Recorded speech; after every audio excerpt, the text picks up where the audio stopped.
Yo es que he pensado que a mí también me interesaría ser intelectual. Como no tengo nada que perder, mira tú, labras como todo el mundo, con la misma fuerza y sin torcerte. Sigues siendo una persona sencilla. Llevas 2 o 3 inviernos que ni un mal constipado. Y si además se puede hacer lo que haces con la mujer del médico, leer novelas sin estropearlas, decir grande, víspera, paradigmático. Pues no sé, chico, no sé. Pero yo no le veo más que ventajas a esto de ser intelectual. Sobre todo ahora que me he quedado huérfano. Pues entonces conviene que empecemos por el materialismo dialéctico. Por tener una base, ¿sabes?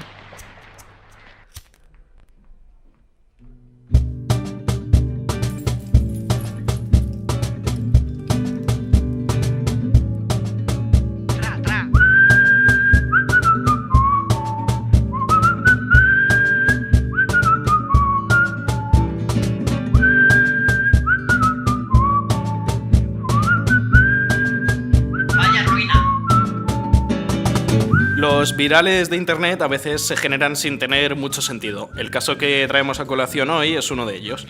Igual alguno de vosotros recuerda cuando a mediados del pasado año se viralizó una portada de la revista The New Yorker.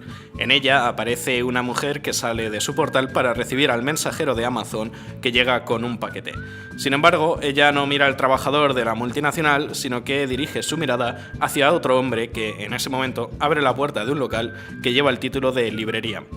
Esta portada no se publicó en 2018, sino en 2008, es decir, 10 años antes. Como algunos también sabréis, las redes hicieron lo propio y en poco tiempo no solo se volvió viral, objeto de críticas y otras apreciaciones positivas, sino que también derivó en mercancía de meme. En el discurso de defensa u oposición al modelo de negocio de empresas como Amazon discurren numerosas líneas de debate. Sin embargo, parece que la perspectiva de adaptación tecnológica es una de esas líneas que no solo afecta al debate en torno al modelo Amazon, sino también a otras empresas de sectores tan diferentes como Cabify o Uber. El usuario, adaptado a las nuevas tecnologías, prefiere la comodidad de la aplicación en el móvil para demandar su producto. Sin embargo, como en el caso de la portada que comentábamos, librerías convencionales u otros negocios tradicionales, como el del taxi, han sido los que no han conseguido adaptarse a los cambios y, por tanto, se ha producido un anquilosamiento o directamente el hundimiento de su negocio. Pero, ¿de verdad los negocios convencionales no se han adaptado a las llamadas nuevas tecnologías? ¿Son estas las culpables del hundimiento de las empresas convencionales? ¿Por qué estas compañías ofrecen productos más baratos? Y, sobre todo, ¿cómo afecta no ya al consumidor, sino al trabajador de estas nuevas empresas? De todo esto y mucho más debatiremos en este 10º programa de la segunda temporada de La Placita. Os habla Eduardo y conmigo están Ross, Jorge, el bueno de Álvaro, que viene hoy a sustituir a Miguel en la sección de ciencia, Vivi al sonido y García a las cámaras. Comenzamos.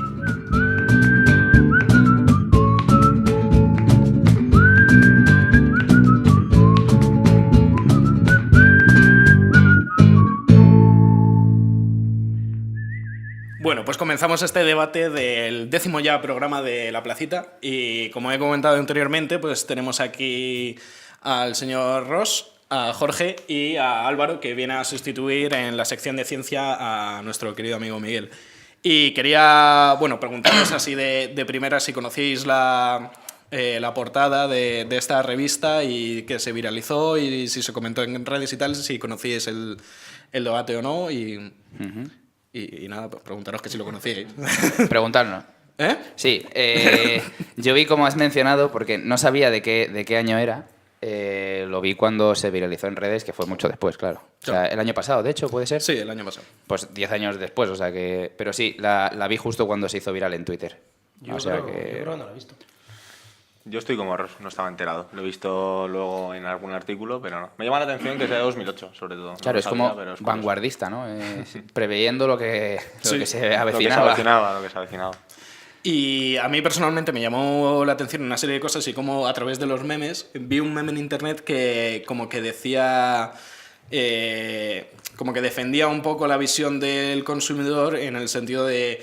¿Qué culpa tiene el consumidor de elegir empresas como Amazon porque ofertan productos que son ligeramente más baratos que los anteriores y que supuestamente dan una serie de facilidades en comparación? Entonces, ¿creéis que tiene culpa el consumidor, no tiene culpa el consumidor al elegir este tipo de empresas? Bueno, a ver, yo creo que el consumidor ya que todo en la sociedad capitalista todo se ve desde la posición de consumidor, ¿no? Y se supone que tenemos, como consumidores, nos dicen que tenemos una gran responsabilidad y que incluso podemos condicionar cómo funciona el mercado. Creo que lo que uno tiene que ejercer o intentar ejercer es un consumo responsable. Es decir, si tú eres consciente de que tienes unas ventajas aquí, deberías plantearte por qué existen esas ventajas. Es como cuando compras ropa y dices, vale, no voy a gastarme un pastizal por comprarme unos pantalones que son parecidos aquí y aquí, pero también tienes que ser consciente de que si son más baratos en un sitio o en otro, tendrá algunas causas previas. Entonces, plantearse eso yo creo que es lo primero. ¿Que no suele ocurrir? Pues es probable que no. Pero yo no pondría tanto el foco en el consumidor, sino en el tema bueno, pues de lo que hay detrás. Es decir, todos los tipos de comercio se supone que están regulados. Y ahí yo creo que es donde tenemos que ir a ver el dedillo de las cosas, es decir, los derechos que existen, las regulaciones que pasan, etcétera, etcétera. Creo. La regulación yo creo que beneficia a estas grandes superficies y grandes empresas que al fin y al cabo o venden su producto más barato o compran el producto a otras empresas más pequeñas para luego venderlo ellas. Y en esto Amazon son maestros. Y es una faena. Yo creo que al consumidor se pueden rendir cuentas y puede ser culpable la situación, pero bueno, principalmente las superficies que abogan por este tipo de comercio, de industria, tienen gran responsabilidad, sobre todo por la actitud agresiva que tienen para superponerse por encima de otros negocios más pequeños y tal. Se nos viene encima este tipo de situaciones, de que monopolice la venta de infinidad de productos una industria que te lo presenta en tu casa en un segundo y son todo facilidades, que es comprensible, la gente se someta a esas facilidades, pero sí que es verdad que hay que meterse un poco dentro del asunto para ver las implicaciones. Pero es que más barato y además la facilidad, pues es que tiene todas las de ganar. O sea, el futuro va a ir encaminado a eso. La cosa es amoldarse un poco también al futuro, yo creo. Porque si no estás condenado a perder, yo creo. Claro, y ahora que mencionas tú lo de amoldarse al futuro, quizás ahora que tenemos reciente lo de la huelga de taxis y el tema del conflicto con los VTC, está como parte del discurso de defensa de los, por ejemplo, en este caso, de los VTC, en el que se dice, yo creo que de manera bastante falsamente, que de una forma u otra han llegado estas empresas y que utilizan las nuevas tecnologías a través de las aplicaciones móviles y que el sector, por ejemplo, en este caso del taxi, no ha sabido adaptarse a esas nuevas tecnologías cuando sabemos que hay aplicaciones que pertenecen al sector del taxi. Y un poco como esa parte de que hablábamos de la vieja empresa, el viejo comercio, el viejo local no ha conseguido adaptarse a las nuevas tecnologías y por tanto ha sucumbido ante la aparición de estas nuevas empresas. ¿Qué pensáis ante esto y qué papel juega aquí el tema de la tecnología en estos discursos que defienden las grandes empresas o al contrario, que están en contra de ella? Pues yo con esto hilaría con una cosa que me parece importante que ha dicho Álvaro, que es la palabra monopolio, porque al final yo creo que, como bien mencionas, que además mencionas seguramente a Albert Rivera, ¿no? El discurso este que hizo sobre que el futuro había llegado y que la gente tenía que adaptarse, ¿no? A mí me parece que eso es la técnica liberal de toda la vida, de decir que, bueno, que el futuro es una cosa, cuando lo que te están vendiendo como futuro es precarizar lo que ya existía. Al final, el capitalismo tiene que hacer negocio sea como sea y ganas más cuanto menos repartes. Esa es, en definitiva, la cuestión. Entonces, claro, el futuro para cualquier liberal es desregularizar cualquier sector que esté asentado sobre unas bases, digamos, de trabajo digno. Entonces, en el sector del taxi, por ejemplo, no les interesa que eso esté regulado. Que hay, digamos, el tema este de que se compran y venden licencias y hay siempre alguna mafia, las hay. Pero claro, si tú luego vas a VTC y comparas, tienes a 4 personas controlando miles de licencias. Entonces te das cuenta de que a lo mejor no era el tema este del control de las licencias, sino que lo que les interesa es, bueno, pues ese trabajo precario. A mí lo que sobre todo me parece en este tipo de asuntos es que existe una competencia desleal, que también creo que es algo a mencionar, porque los taxistas se están quejando, por ejemplo, de esa competencia desleal, no de la tecnología. Es decir, claro que el futuro está relacionado con la tecnología, pero es que la tecnología no tiene nada que ver con que tú tengas a un tipo haciendo lo mismo que tú y sin ningún tipo de regulación, o con una regulación pero que no cumple. Es como el caso, por ejemplo, de ciertos comercios, o como cuando en Madrid se desregularizó los horarios de los comercios. Claro, las grandes superficies pueden competir, porque pueden abrir todos los días, porque tienen trabajadores para lo que quiera. Una persona que tenga una pequeña tienda no puede. Claro. Entonces, a mí me parece que aunque hay luchas parciales, el problema es real, o sea, global, quiero decir. El problema abarca todo, y es la regulación de ciertos sectores frente a los que proponen precariedad y, bueno, la ley de la selva. Total. Lo que has dicho al fin y al cabo es la cara B de la tecnología, ¿no? Hay que saber manejar la tecnología como un riesgo, que esto es una cosa importante, que evidentemente trae beneficios, puede traer beneficios a nivel de organización, a nivel de beneficios sociales, pero también puede no traerlos y puede hacer que se complique el sistema, que las condiciones de vida de la gente se vean mermadas y tal. Así que el manejarlas o la tecnología como un riesgo manufacturado, de saber dónde está el límite, dónde ponerlo, dónde manejarlo, es complicado. Y el debate en torno al taxi sí que es cierto que siempre se critica mucho que podían haber hecho más para mantenerse en el negocio, ¿no? Sí. Podían haber estado más a la altura, podían haber innovado más. Bueno, eso es una crítica legítima, pero también hay que tratar con los impedimentos que se ponen a esa gente desde arriba. O sea, que es un negocio que ha sido controlado por los gobiernos de la Comunidad de Madrid y de las distintas comunidades. Por lo tanto, mucha culpa de cómo funciona el sector del taxi las tienen las instituciones que lo han controlado durante todo este tiempo. Así que también ellos son los responsables de manejar esos riesgos. Pues nada, hasta aquí ha llegado este debate sobre tecnología, multinacionales y viejas empresas, entre comillas. Y así que nada, Vivi, dale a la música.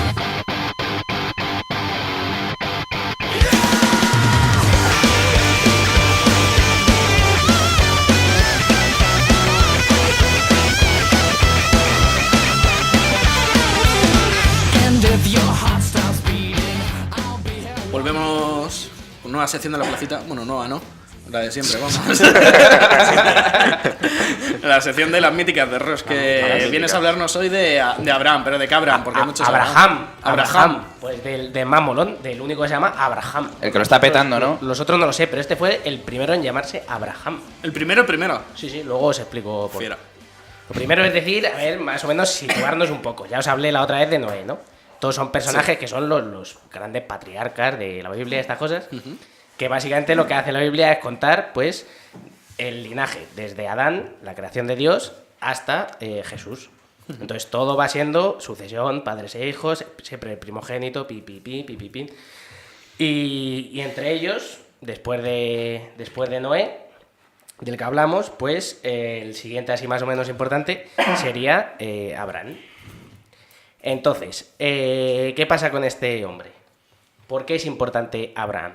Pues es famoso sobre todo por que intentó matar a su hijo. Es verdad. Pero no hay que sacar las cosas de su contexto. Pero hay mucha gente que luego la ha imitado, ¿no? O sea, claro, o sea, todo tiene un porqué, pero bueno.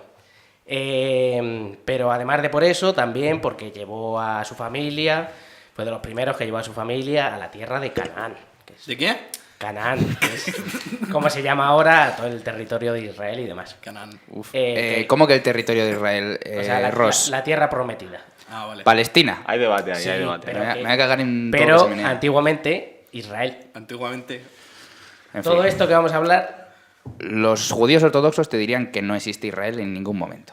bueno, ahora vamos a ir explicando todo esto paso por paso. Vale.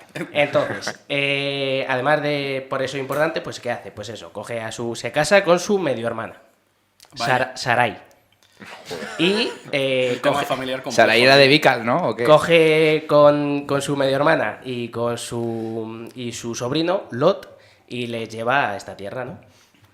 Y entonces están allí viviendo un tiempo, tienen sus aventuras y demás, y os voy a contar el mito que en concreto. Entonces, cuando tienen unos 90 y 100 años, Sarai y Abraham quieren tener hijos, pero ¿qué pasa? Pues que Sarai es estéril. Ah, Con 90 ¡Qué años. sorpresa! Claro, siempre ha sido estéril, pero me di cuenta ahora, a los 90 años. Está pachando. Entonces, ¿qué pasa? Pues que le dice, bueno, no pasa nada, ten los hijos con mi sirvienta. Y entonces Abraham, su primer hijo, lo tiene con la sirvienta. Se llama Ismael. Y sus descendientes son Pensaba que la sirvienta, digo, ¿qué está pasando? son los árabes. Plot twist. Los hijos de Ismael son los árabes, se supone. Y aún así él quiere tener un hijo con su esposa, con Sarai. Y se lo pide a Dios, Dios llamado Yahvé.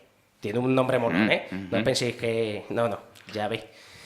Y entonces le pide que tenga un hijo y demás. Y entonces dice, vale, baja Yahvé con 2 ángeles y dice, voy a concederte este hijo. Vamos a hacer un pacto. Pero tú a partir de ahora no te vas a llamar Abraham, sino te vas a llamar Abraham. Le pone una H, otra A y ya acabó en M. Ah, que antes no tenía la H en No, el nombre. antes era solo Abraham y ahora es Abraham. ¿Y cuál es la modificación? Se supone que sin H significa como hijo de los hombres o algo así. Y si le pones la H como que significa hijo de muchos más hombres. Y Sarai ya no se va a llamar Sarai, se va a llamar Sara, que significa princesa, porque es más... Sara. Sí. Ah. Y al cambiarle el nombre, pues ya es fértil. Ya... o sea, Es buen truco, ¿eh?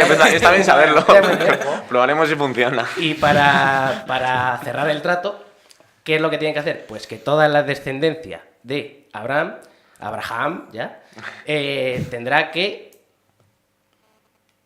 cortar el pellejito, circuncidarse. Hostia. Eso es el... Esa es la condición de Yahvé. Claro, eso es simplemente como demostrar el pacto. O sea, decir, vale, Al rollo... Que toda estás la a tope con el descendencia asunto, tal. para ver el pacto, de si Machetazo. no hubiesen nacido. Claro, O sea, en plan, le miran ya, ahí y ya, dicen, ya. este familiar de fulanito, ¿no? Entonces, Hostia. descendiente de, Claro. de esos. Entonces, pero además de eso, ya que está ahí Yahvé y los 2 ángeles, Yahvé nunca puede bajar para nada. Siempre que baja, tiene que destruir algo. Dice, vamos a darnos tú y yo una vuelta, le dice Abraham. A ver qué puedo destruir por aquí, qué ciudad, a quién me cargo. Yahvé ve- y Abraham. Sí. Hostia. Y dice, Sodoma y Gomorra. Y dice Abraham, dice, a ver, con toda su cara, ¿eh? Le dice el hijo al padre con toda su cara. Yo que tú no los mataba, ¿eh? Que es que lo mismo hay 50 personas buenas en esas 2 ciudades. Y Dios, Yahvé dice, venga, si me encuentras 50 personas, no les mato. Esto va a ser literal, ¿eh? Va a ver, dice Abraham, a ver, 50, quien dice 50, 45. Vale, si encuentras 45, no les mato. A lo mejor 40. Vale, si encuentras 40, no les mato. 30 mejor. Vale, 30. 20. 10. Pero esto es el inicio del zoco. Eso ¿o qué? regateando con Dios, ¿eh? Sí. Dice 10 y ya está. Dice, vale, si encuentro 10, no les mato. Entonces van los 2 ángeles a Sodoma y Gomorra. ¿Y quién vivía en Sodoma y Gomorra? Pues vivía Lot, que era el sobrino de Abraham. Y es el único que la acoge en su casa. Entonces la acoge él con su esposa y sus 2 hijas. Y a la noche todo el pueblo va a la casa a la puerta de Lot. Dice, oye, danos a los 2 hombres que han ido hoy a tu casa. Que queremos abusar de ellos. Sodomitas. De ahí viene la expresión sodomita. Querían hacerle de todo. Y es que aquí no acaba la cosa porque va y les dice Lot, a ver, no os puedo dar a estos 2 desconocidos que acabo de dejar entrar a mi casa. Si queréis os doy a mis hijas para que hagáis lo que queréis con ellas. Y el pueblo, no, a tus hijas las tenemos muy vistas, quita, queremos a los hombres. Oh. Y entonces Duro, ¿eh? los ángeles, por decir, sí, muy orgullosos de ti, de que respetes así a Dios y todo el rollo, entonces dicen, vamos a conseguir que salgáis de la ciudad antes de que la destruyamos, pero no podéis mirar hacia atrás. Entonces se van, esto es lo mítico, De verdad. en mitos clásicos también aparece y demás. Se van, solo se van Lot y su mujer, las hijas se quedan con sus futuros esposos o algo a morir ahí, y la mujer mira en el último momento a ver la destrucción de Sodoma y Gomorra y se convierte en estatua de sal, que esto es muy mítico, muy famoso y demás.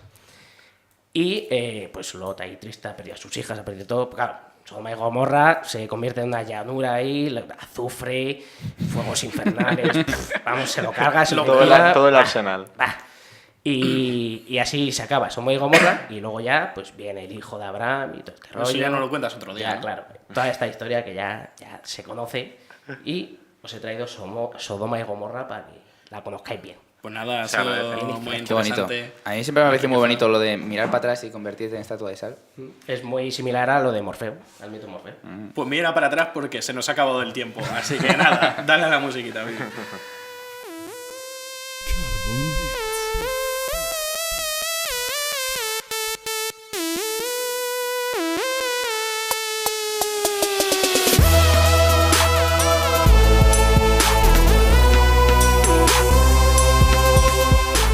Volvemos con la rave esta vez, ¿no? Pues sí, señor. Pues sí, cuéntanos. Yo te dije en aquel programa que hice en esta temporada, otra vez volví con Rave, te dije, va a ser como cada 2 programas. Mentí como un bellaco. Bueno, ¿no? Pero volvemos. Volvemos a irnos de Rave, la fiesta más underground de la lengua castellana. Desde la plaza a sus oídos, la Rave vuelve con vocación de servicio público en su 4ª entrega y les trae, para su gozo y disfrute, el sumum del lenguaje de barrio. La flor y nata de la cultura popular. Fíjate lo que te digo. Y esto, queridos teleoyentes y compañeros de mesa y de juergas, no es ni más ni menos que un refrán. Porque la academia tira la casa por la ventana y ha decidido que esto ya ha pasado a nivel de refrán. Y ese refrán es, mata más pulmón que piti. Me parece... No sé, esa frase se describe por sí misma. Entonces, os quería lanzar una pregunta antes de dar la definición, como siempre hacemos, ¿no? De desarrollar un poquito el término, que es que vosotros, ¿cómo interpretáis esta expresión? Y querría empezar por Álvaro. Sí, porque yo la desconozco. Mata más pulmón que piti. Sí, ¿a ti qué te viene así a la cabeza de Que primeras? fumar a pulmón es fumar a cartón, ¿no? O tal. Y por lo tanto, si fumas a cartón, posiblemente sea peor que fumarte un pitillo tranquilamente. Que también es malo para el pulmón y para tu cuerpo, evidentemente, pero peor es fumarte a cartón algo. Cualquier cosa. Vale. Me gusta la interpretación. ¿Edu? Yo creo que lo utilizaría para casi todo. En plan... quiero decir... Pero concretando en algo, Quiero por ejemplo... decir, pues no sé, subes una cuesta y dices, joder, mata más pulmón que piti, que en verdad no, porque es una... Joder, estás haciendo ejercicio físico, qué bueno, ¿no? Pero Pero como que llegas matado, ¿no? sí, no, pero no sabía... O sea, por ejemplo, cuando te da un ataque de tos, pues ya Como es ahora. de forma... Claro, efectivamente. Pues Es que como- viene hoy al pelo. No tiene que estar justificado por algo físico latente, ¿no? Ahí de, Vale. joder... Bien, me gusta. ¿Y tú, Ros, cómo lo ves? Pues siempre lo he asociado a algo malo, pero tampoco me he puesto ahí. Pues fumar siempre, pues, que mata pulmón, ¿no? Bien. Vale. Bueno, primero quiero explicar por qué he entendido yo que esto podía trascender ya a la categoría de locución y de cualquier otra cosa y pasar al refrán, que es que he cogido la definición de la RAE y, según la RAE, un refrán es un dicho agudo y sentencioso de uso común. Y digamos que mata más pulmón que piti cumple las 2 primeras partes, excepto la de uso común, porque evidentemente, como esto es lenguaje de barrio, y aquí somos vanguardia de este lenguaje, pues el uso común hay que extenderlo, pero para eso está este programa, ¿no? Entonces, si lo pensáis, es un dicho agudo, porque en determinado momento dices, hostia, esta frase tiene algo ahí, tiene un pozo. Y Tiene además gancho. tiene como una carga pues eso, de sentencia, de decir, es una afirmación, o sea, rotunda. Mata más pulmón que piti, no hay lugar a dudas. Del estilo, por ejemplo, el refrán de en abril aguas mil. O sea, ahí no hay lugar a dudas. Y de ahí precisamente hilo con la definición que he venido a dar. Se trata de una constatación física o mental, porque, por ejemplo, el refrán de en abril aguas mil está considerado constatación meteorológica. Ya sabéis que los refranes hay meteorológicos, morales, de todo tipo. Pues eso, he venido a decir que se trata de una constatación física o mental que alude al mal funcionamiento del organismo, pudiéndose extrapolar a otros ámbitos ajenos al cuerpo humano. Lo que venía a decir un poco Ross de algo malo, algo que va más allá de lo que puede ser que te funcione mal algo. Pero bueno, es una interpretación que hemos venido a dar. Y como tal, como ocurrió en la última RAVE, en el programa 3 de la segunda temporada, tenemos la voz del exilio, ¡Ojo! nuestro querido Gonzalo, que en este caso es una inestimable colaboración, porque ya me rayo, porque directamente es el autor material e intelectual de la expresión. Es que es una institución, Gonzalo, ya. Es brutal, o sea, a mí me ha dado Un Gonzalo exiliado, ¿eh? más secciones que los muertos, o sea, que imagínate. Y pasamos a escuchar el audio, si quiere Vivi. A ver, Carlos, ¿me dejas probar ese cigarrillo electrónico?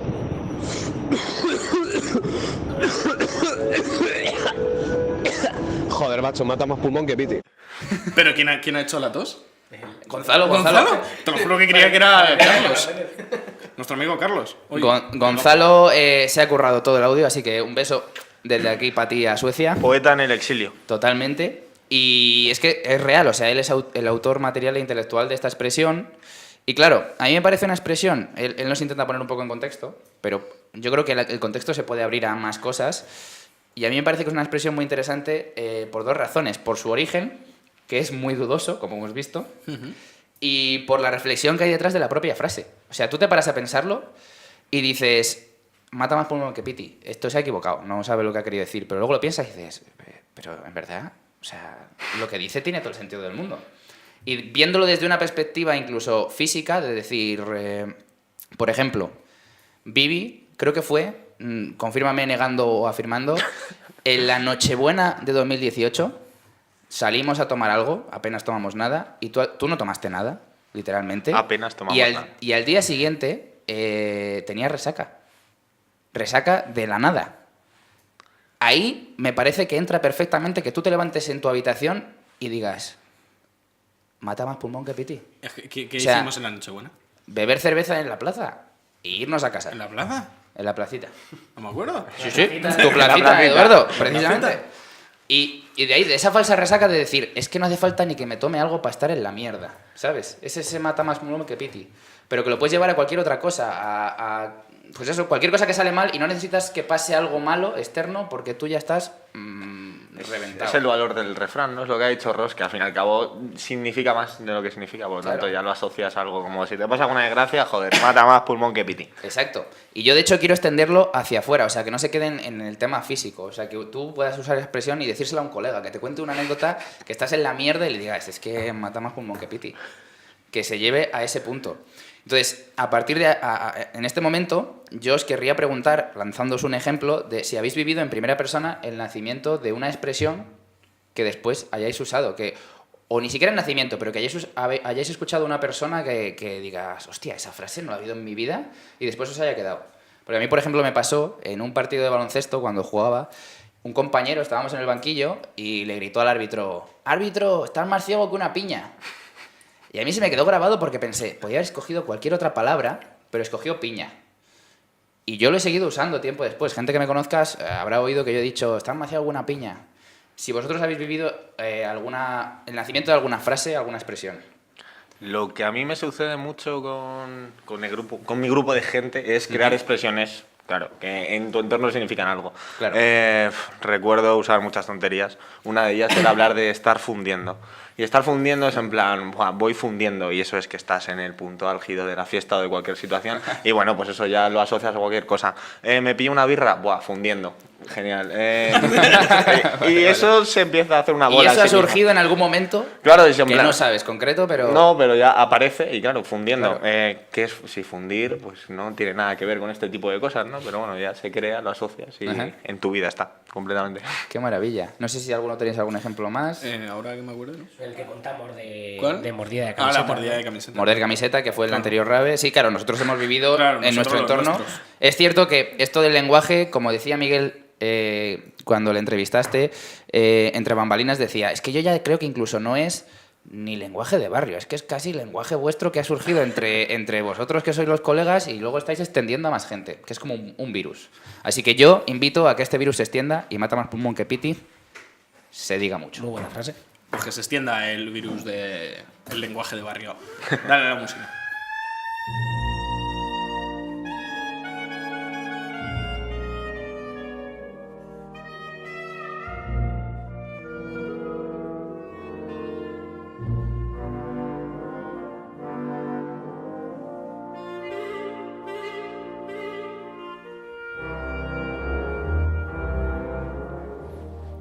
Pues terminamos este 10º programa de La Placita con la sección de ciencia, como ya sabéis, pero en este caso quien la va a realizar va a ser el compañero Álvaro, que es físico también como Miguel y también compañero de andanzas Andanzas.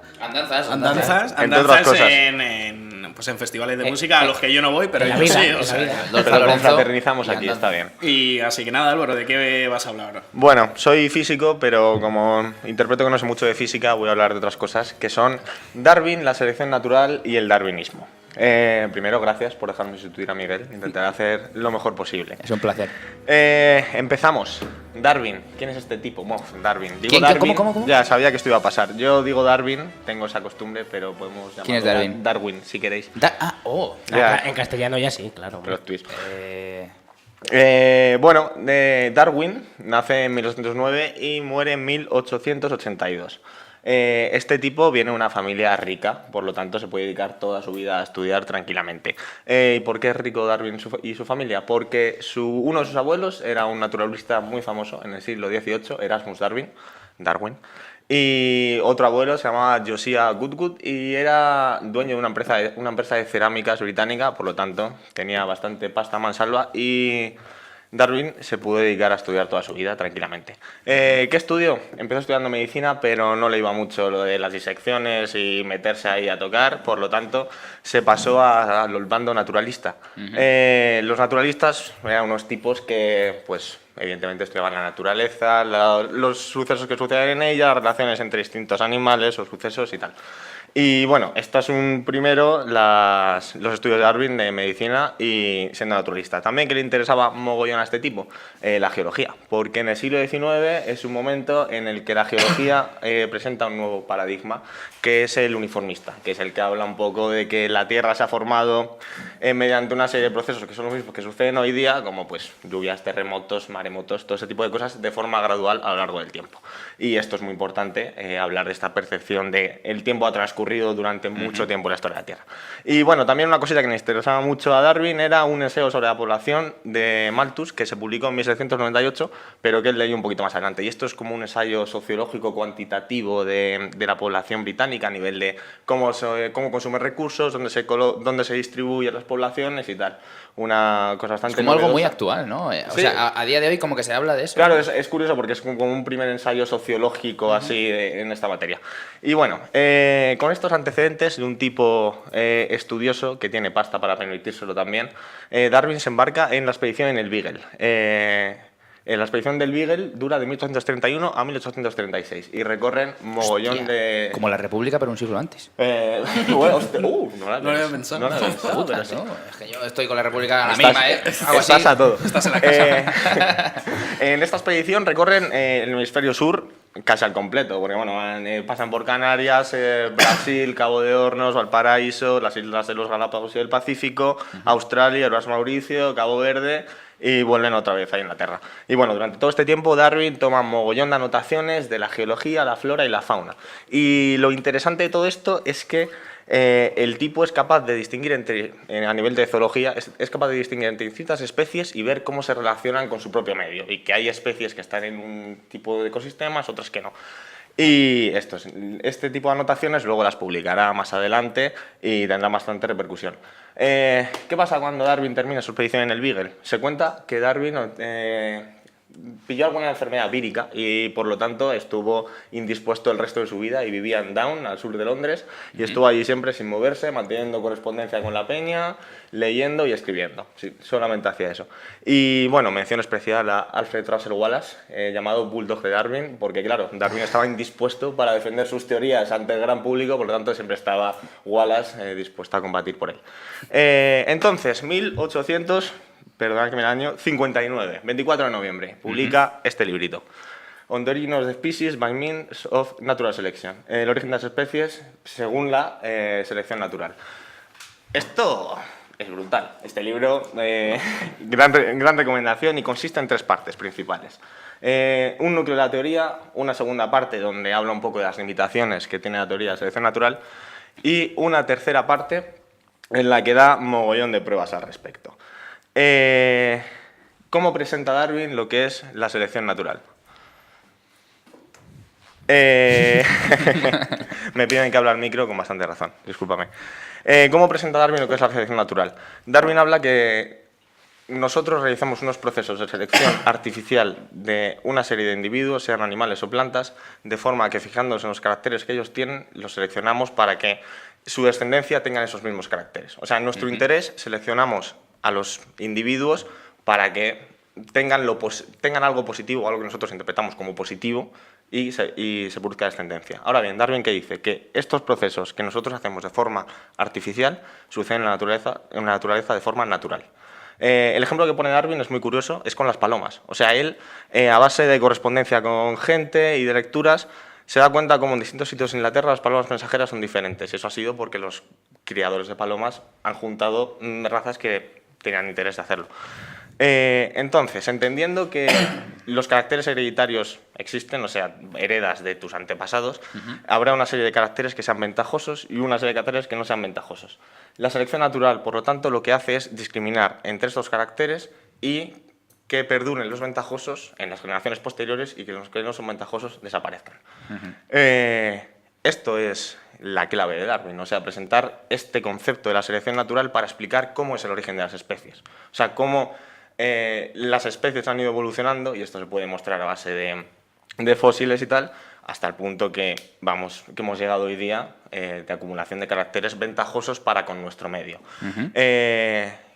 La forma en la que demuestra esto Darwin, claro, una cosa es hablar de la selección artificial de las palomas y otra cosa es dar las pruebas en la naturaleza que suceden. En el libro hay mogollón de pruebas al respecto de esto. Y una muy curiosa es la de los pinzones. Los pinzones son unos pajaritos que están en distintas islas de los Galápagos. Y una diferencia fundamental entre cada uno de los grupos de pinzones en las islas son los picos que tienen.